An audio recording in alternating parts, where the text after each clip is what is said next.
nga bang hindi nakapanood ng Magpasikat 2023 sa It's Showtime para sa kanilang 14th anniversary dahil ang Tuesday na performers ay walang iba kundi ang Team Calm. Ito ay pinangungunahan ng leader nila na si Karil, Chang Ami, Lassie at MC. Nandito sa kanilang performance na napakaganda dahil para siyang book dahil imagination ng limit. Nandoon mismo ang 4 na original sangres noong 2005 na sina Iza Calzado, Diana Zubiri, Sunshine Dizon at si Karil.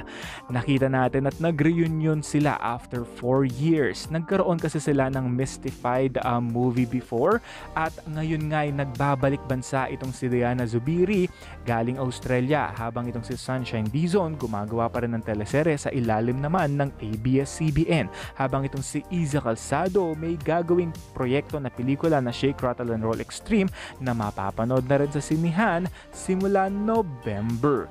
Maganda ang naging reaction ng mga netizens at mga kapamilya na kapuso din pala somehow dahil nakita nila kung gaano kalakas at powerful ang Encantadia noong 2005. May tuturing na isa ito sa napakaganda at very successful na teleserye ng GMA na masasabi nating iconic dahil hanggang ngayon, lagi pa rin itong pinag-uusapan.